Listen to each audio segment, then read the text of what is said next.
Okay, friends, time for Fundations and reading. We're going to keep it simple today. We'd like to do a little bit more with Wishtree. Let's just run through some consonant review. V van v, P pan p, J jug j, F fun f, S snakes, Z zebra z, X fox x, T topped, M man D dogged, B bet, G gang, WH whistle, CH chinch, SH ship, TH thumb, CK sock, ALL ball all, AM ham am, AN fan an. Please make sure you're saying the sounds after me.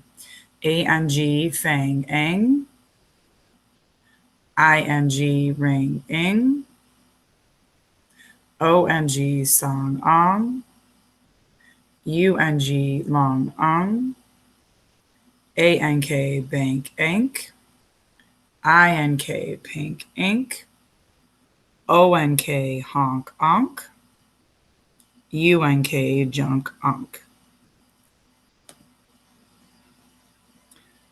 Can we do these together, please? A apple, E ed, I itch, O octopus, U up, AR car R. Your turn. OR horn or. ER her IR bird UR burn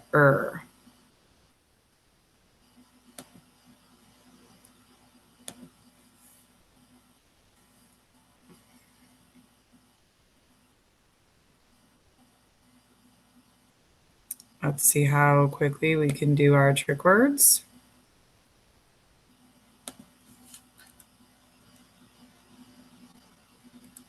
And, the, of, is, to, his, she, as, has, for, into, we, or, he, you, be, your, me, I, was, said, one, they, have, from, do, does, are, were, what, who, when, here, there, where, by, my, try, why, to, put, also, to, very,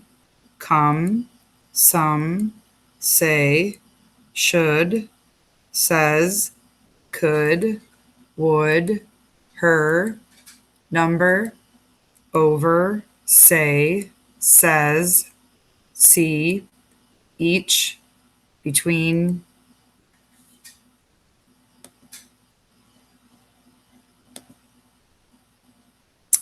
Okay, let's take a look at the word that we have here. Let's tap it out together. Sheds. Sheds. And let's check out the markings that you see. We have one line under SH, and you've been doing a very good job in small group talking about these. That's because it's a digraph. It makes one sound. We have one line under the base word, shed, and a circle under the suffix s. It is a closed syllable because we have an E that is closed by a consonant on the end, and we know that is a short E, sheds. Who thinks it's a noun? Who thinks it's a verb? Who thinks it's both?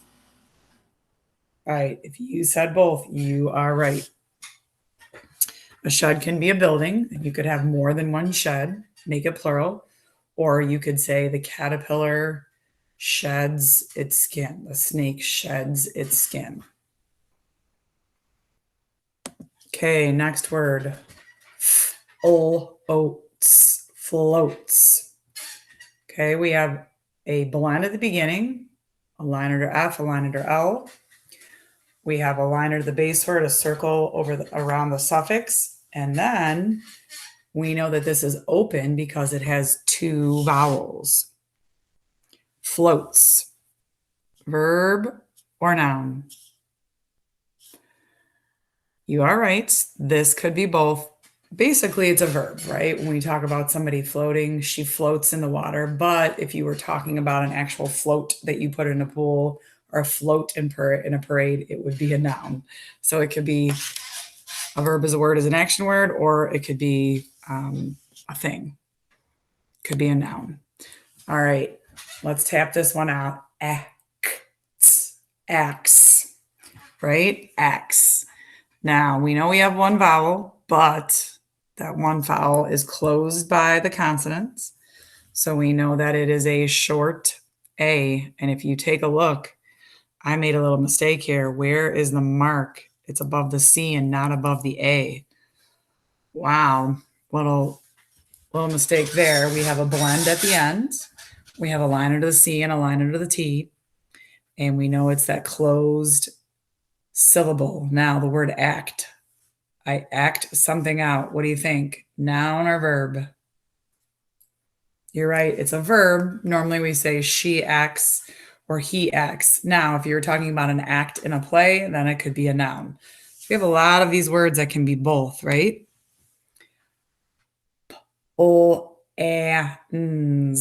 Plans. Okay, so we have a blend at the beginning, PL. We have a line under the base word. We have a circle around the suffix. And we have a mark above the short A. Now, if you take a look, we also have a box. Why do we have a box? You're right, it's a glued sound. Now, what do you think? Noun or verb? Most of the time, we're going to think about this word as a verb. She plans to go to the store. She plans to work today. But we could also say these are the plans for the building, and it can be a noun too. I think almost every word we have on here today could be a noun and could be a verb, could be a plural, could be an action word. Pretty cool. All right, now when it comes down to reading, we talked about taking a sneak peek, and then we talked about making a prediction. Okay, our next step is to talk about retelling.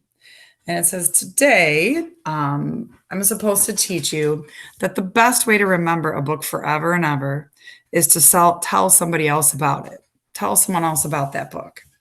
After you read a great book, you can take it to a friend and say, can I tell you about this book? If you've marked some of the important parts, it will help you retell what happened in the story.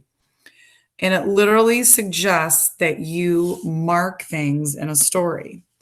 And this, to me, is something that you can do with a fiction book and a nonfiction book.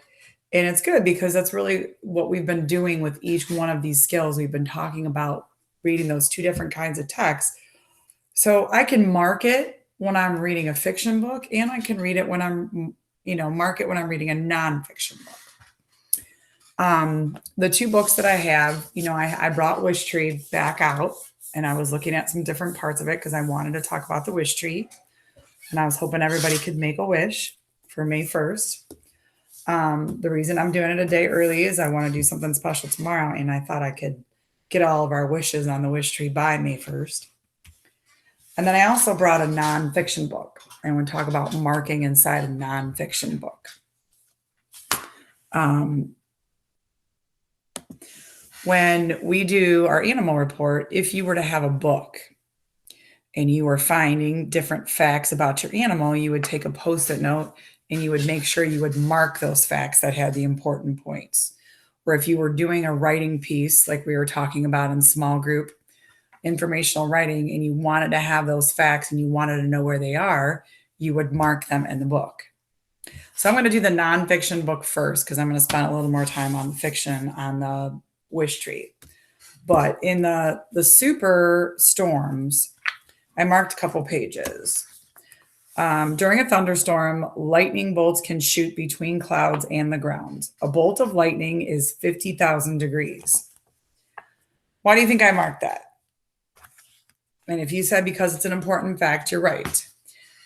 That's 5 times hotter than the surface of the sun. Lightning can destroy a tree or a small house. It can also start fires in a forest. So I thought that was an important fact to know that detail about lightning. Another page that I marked is thunderstorms sometimes give birth to tornadoes. I thought if you were doing a report on thunderstorms, that would be another important thing to know, that sometimes tornadoes start as thunderstorms and then develop. Inside a storm, a funnel-shaped cloud reaches downward. Winds inside the tornado can spin faster than 300 miles per hour. So I thought that that would be another interesting fact or important fact if I was trying to give information about the main idea about storms. More than 1,000 tornadoes strike the United States a year. Another interesting fact. Now, I bookmarked this page because I thought it was super important. It has a map, and we said that that is one of the features that you see in nonfiction text. And the map shows watches and warnings. A tornado watch means that one may strike during the next few hours. A warning means a tornado has been seen on the radar. So those two things are totally different. And then it shows on the map where the number of those things have been in the United States, where the tornadoes have been in the United States.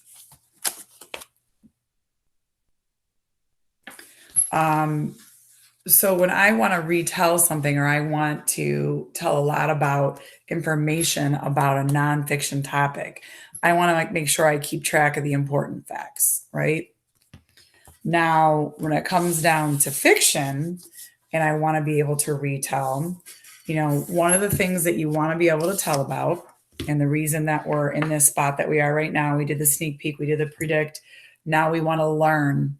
We want to learn from the story. We want to learn from the characters, and we want to be able to retell about the characters. So let's try to recall the Wishtree. Does anybody remember the main character in the Wishtree? And if you are yelling to me, Red, the tree, you're absolutely right. Red is the Wishtree. And who is Red's best friend? If you just said Bongo the crow, you're absolutely right. Bongo is his best friend, the crow. And then the important human characters are the girl, who remembers the girl's name? You're right, Samar. And the boy, Stephen. And then the older woman, the owner of the 2 cats. Do you remember the owner of Lewis and Clark? Her name was Francesca. And then we had the police officers, Max and Sandy, right? And we had lots and lots of animals that lived in Red's, in the tree, right? In his hollows and the different spaces in the tree. So the first page that I bookmarked in the book is about the actual wishes. Does anybody remember when people put their wishes on the wish tree? And if you told me May 1st, you're absolutely right. And people wrote their hopes on a rag or a piece of paper. They tie into one of my branches. Usually they whisper the wish aloud. It's traditional to wish on the 1st of May, but people stop by throughout the year. My, oh my, the things I've heard. I wish for a flying skateboard. I wish for a world without war. I wish for a week without clouds. I wish for the world's biggest candy bar. I wish for an A on my geography test. I wish for Mrs. Gentorini weren't so grumpy in the morning. I wish my gerbil could talk. I wish my dad could get better. I wish I weren't hungry sometimes. I wish I weren't so lonely. I wish I knew what to wish for. So many wishes, grand and goofy, selfish and sweet. It's an honor, all the hopes bestowed upon my tired old limbs. Although by the end of May Day, I look like someone dumped a huge basket of trash on top of me. I thought it was really interesting and important to note that some people wish for something very serious, and some people wish for something that, you know, could be silly or could be like unrealistic, could be really hard, very difficult. Let's see what else I marked in here.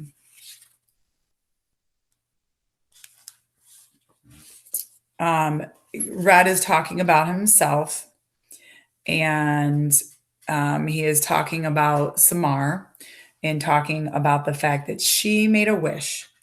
And does anybody remember what she wished for? You're right. She wished for a friend, right? She wished for a friend.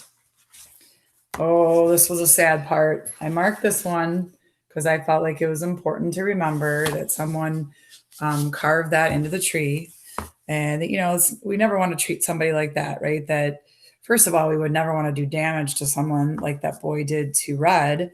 But also, we would never want to treat someone in the neighborhood like that and make them feel unwelcome or unwanted just because they were different, right? I felt that that was another important page in the book.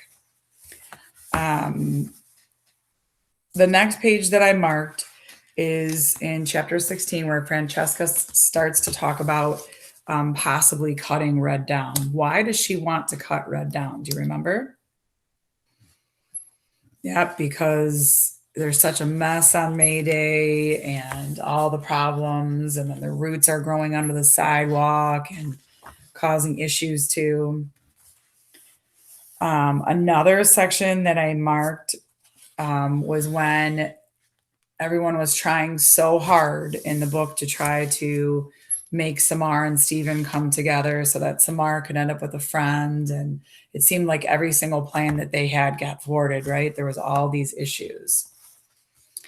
The next page that I bookmarked in here was towards the end when Stephen and Samar were able to talk to Francesca, and they were able to remind her about her grandmother Maeve and remind her of how special the Wishtree really was to her and the neighborhood. And then lastly, I bookmarked a page at the end when Stephen and Samara were talking about the fact that, Red had talked. And the one wish she picked up was somebody wanted a homework robot. And she said, well, he said, that's unrealistic. And she said, yeah, but so is a talking tree. And we heard that today, right? And, it kind of ends with them talking about, it's not a fairy tale, but, the tree's still going to be there and there's still going to be ups and downs, right? I think the important thing that isn't always important to note about this book is the fact that it talks about community, and it talks about how we treat each other and what we bring to the table. I think the two big words we learned throughout the book were optimist and pessimist. I didn't ask you anything about this in your Google document, but that was something we worked really hard to understand. An optimist is someone who sees the positive side of things, right? And a pessimist is somebody who's more negative. We knew Bongo was more negative and Red was more the optimist, the positive person. I think, it's important to see both sides of you, but it's always better when we can be optimists. And I think right now is a really important time for us to be optimists, isn't it? But I thought this was a good time to bring the wish tree back out so we could all make a wish for May 1st. And then also, I thought it went really good with this idea of trying to remember things and marking it, especially when it's a longer book like this, boys and girls. When you start to read books that are thicker, you are going to want to mark things. And then the marking is going to be phenomenal for us to do our research, for us to look up things in a nonfiction book and look for facts about our animals. All right. Well, I hope that you have a wonderful Thursday, friends.